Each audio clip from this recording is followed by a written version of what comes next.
Hello everyone, today we're going to talk about the rather scary topic of depression. This is a topic that shouldn't be ignored, especially when someone close to you is telling you about it. Alicia, what do you think? I think this is a topic that can't be treated with just words like, everything will be fine. It can only be treated with a psychologist or even medication. When you're sad, not just sometimes, but constantly, it's really alarming. If you don't treat it, it can lead to something much worse. Okay, let's get started. People talk about depression like it's always obvious. Like you wake up crying, you can't get out of bed, everything is dark and dramatic. But honestly, most of the time it's quiet. It's waking up and feeling nothing. Not sad, not happy, just empty. Yeah, and what scares me is that people think if you're still functioning, you're fine. You go to school, you go to work, you answer messages, you laugh sometimes. So everyone assumes, see, you're okay. But inside you're like, I'm barely holding this together. Exactly.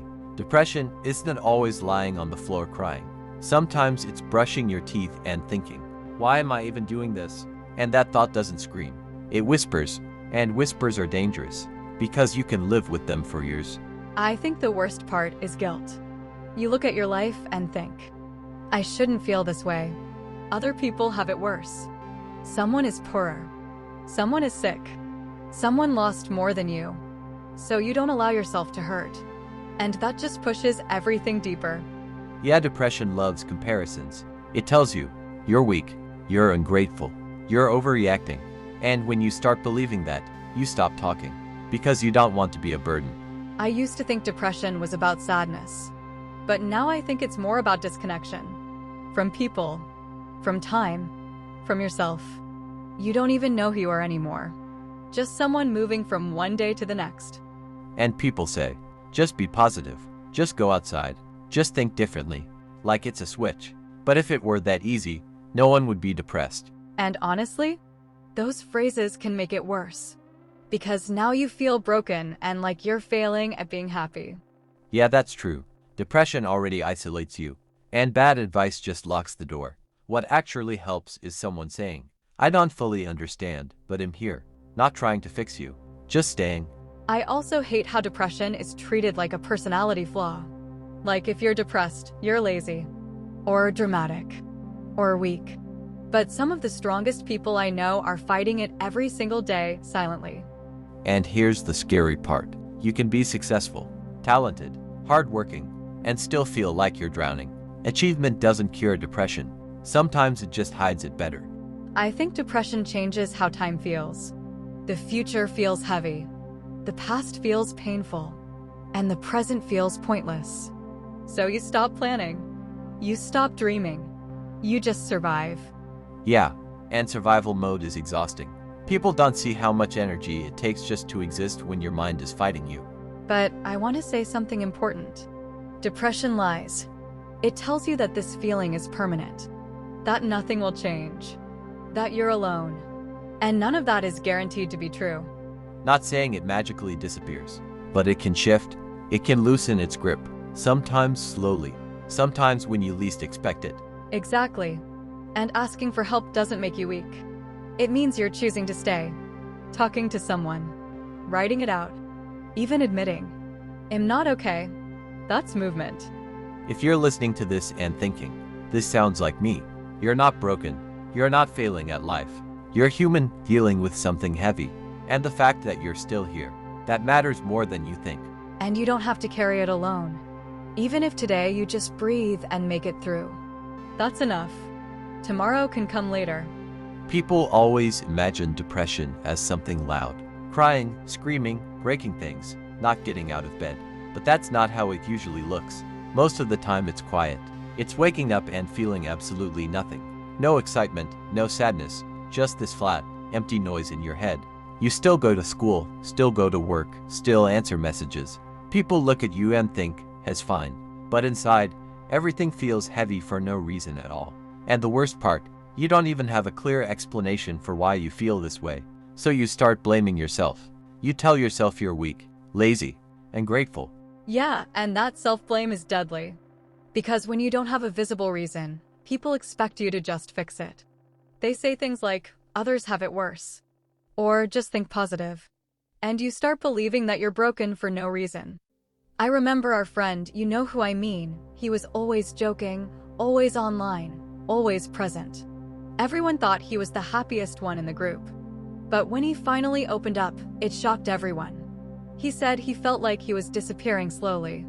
Like every day a small part of him just shut down. No drama. No big collapse.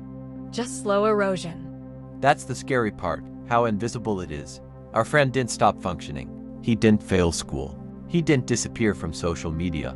So nobody asked the real questions. And when someone finally did, it was already deep. He told me he felt like he was living on autopilot, like he was watching his life from behind glass, doing everything he was supposed to do, but not actually being there. And I remember thinking, how many people around us feel exactly the same way? And we never notice. And the worst thing is you start adapting to it. You normalize the emptiness. You tell yourself, this is just how life is now. You stop expecting joy. You stop planning things because nothing feels worth it. Our friend said something that still haunts me.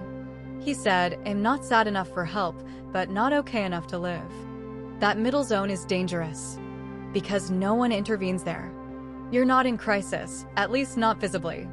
So you're left alone with your thoughts. And thoughts can turn very dark when they echo long enough. I keep thinking about how close he was to just giving up, not because of one big event, but because of hundreds of small moments that stacked up, feeling replaceable, feeling unnoticed, feeling like your existence doesn't change anything. That's what depression does. It lies to you in a calm voice. It doesn't scream. It whispers. It tells you that nobody would really notice if you were gone. And when you hear that lie every day, it starts sounding like truth. And here is something people don't talk about enough. Sometimes depression isn't about pain. It's about exhaustion. Being tired of pretending. Tired of explaining. Tired of existing on expectations instead of desire. Our friend said he wasn't scared of dying. He was scared of continuing like this forever. That's a terrifying thought. Because it means the problem isn't one bad day. It's the fear that nothing will ever change. And when hope disappears, everything else follows. People always imagine depression as something loud. Crying every day, dramatic scenes, people locking themselves in rooms. But most of the time it's quiet. It's waking up and feeling nothing, not sadness, not happiness, just emptiness. You still go to work, still answer messages, still joke sometimes. And that's why nobody notices. You become functional, not alive. And the worst part is that people praise you for handling it well. They say you're strong. That silence is what makes depression dangerous. Because no one helps what they don't see. Yeah, and I hate how people say you don't look depressed. As if depression has a uniform or a specific face. Some of the most broken people I know laugh the loudest. They're the ones hyping others, giving advice, being the positive one. Because helping others distracts them from their own pain. I've done that too, being loud so I wouldn't hear my own thoughts. And when you finally go quiet, people think you're just tired. They don't realize that silence is a warning sign. Not drama. Not attention-seeking. Just someone running out of fuel. Remember our friend, the one who always said he was just tired. He never missed work, never complained, never asked for help. But every conversation with him felt thinner over time. Like pieces of him were disappearing. He stopped talking about the future. Stopped making plans more than a week ahead. That's something people never talk about. Depression steals your future first. You stop imagining tomorrow because surviving today takes everything. And nobody caught it early because he was still functioning. I remember when he told me, I don't want to die, I just don't want to exist for a while. That sentence stuck with me. Because that's what depression really feels like. Not a desire for death, but a desire for silence. For the world to pause so you can breathe without expectations. People think it's about being weak, but it's about being exhausted. Exhausted from pretending you're okay. Exhausted from carrying thoughts you never say out loud. And when you're that tired, even small things feel impossible. What scared me was how normal it all looked from the outside. He still replied to texts, still showed up, still said "I'm good" when asked. That phrase is dangerous, "I'm good," because it ends the conversation. No follow-up questions, no concern, just a green light to keep suffering in silence. Depression thrives in routines because routines hide decay. You don't collapse, you slowly fade. And fading is easy to miss. And the worst advice people give is just stay positive. As if positivity cures chemical imbalance, trauma, burnout, grief. It doesn't. Sometimes positivity feels like pressure. Like another thing you're failing at. Because now you're not only depressed, you're depressed incorrectly. What actually helps is permission. Permission to feel bad without fixing it immediately.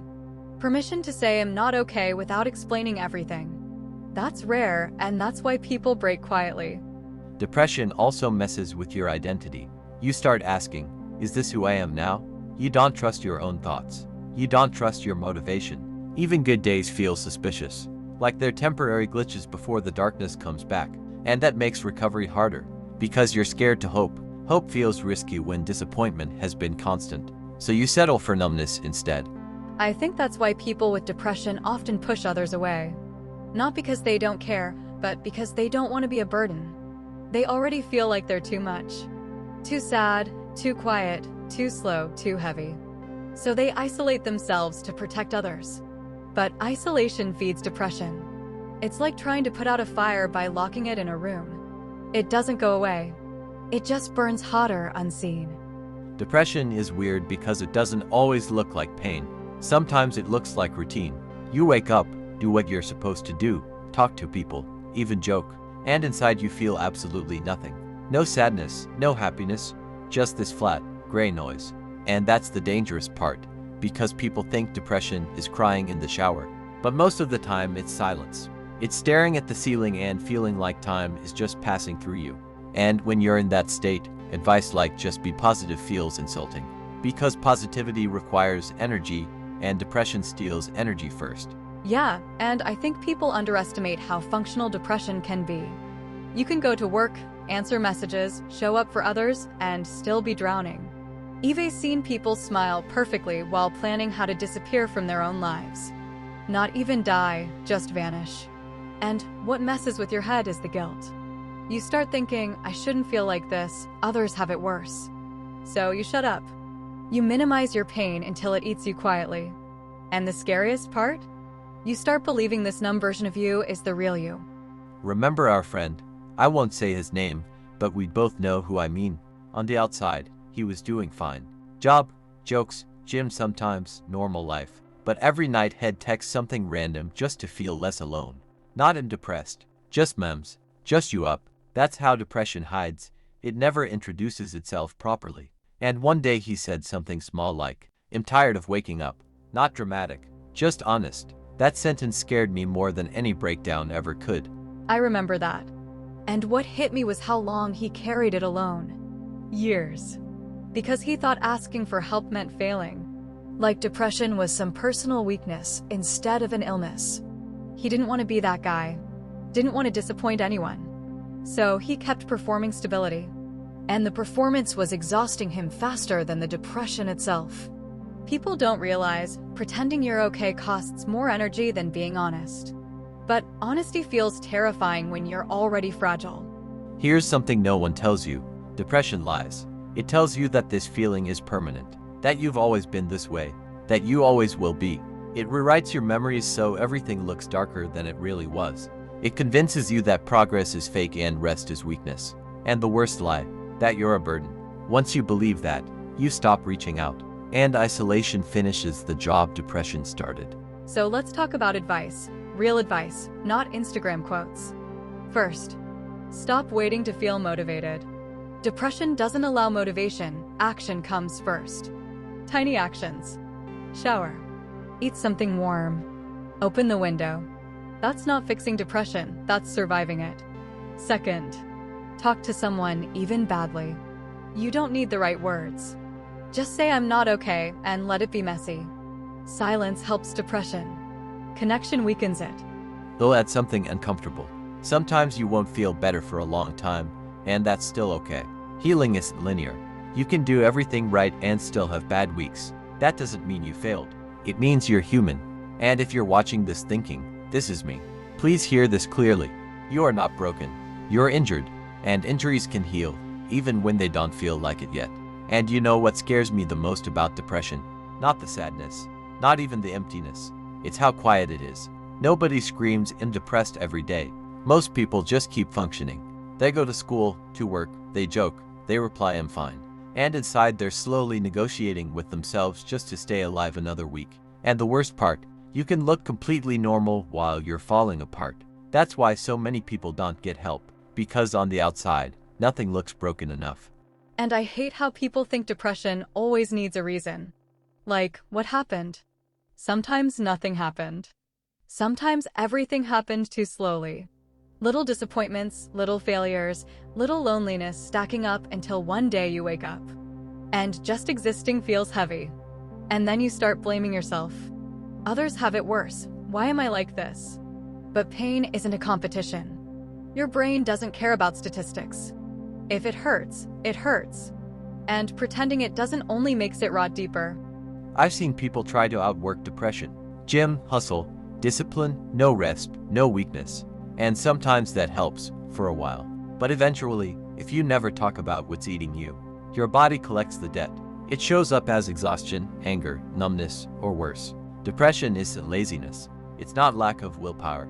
It's your mind waving a red flag saying, something is wrong, and I can't carry this alone anymore. Ignoring that flag doesn't make you strong.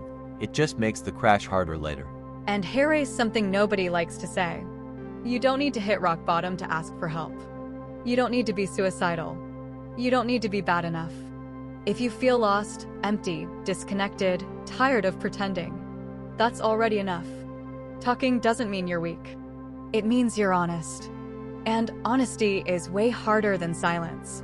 Even telling one person, one safe person, can crack the wall just enough for light to get in. If you're watching this and you're in that place right now, not hopeless, but not okay either, don't try to solve your entire life tonight. Just do one small thing that keeps you here. Drink water. Go outside for 5 minutes. Message someone. Write what you're feeling without filtering it. Survival is not failure. Staying is not weakness. You're not behind. You're not broken. You're just human, carrying more than you were meant to carry alone. And remember this. Depression lies, but it lies quietly. It tells you that you're a burden. That nothing will change. That this version of you is permanent. None of that is true. Feelings are real, but they're not facts. This chapter is heavy, yes. But chapters end. They always do. And if all you did today was stay, that's not nothing. That's strength you don't see yet. Well, it was quite difficult to discuss this. Just imagining that you are suffering is terrible. But it is good that it can be cured. If you have found any of this in yourself, then seek help immediately. Alicia and I are worried about everyone. See you later.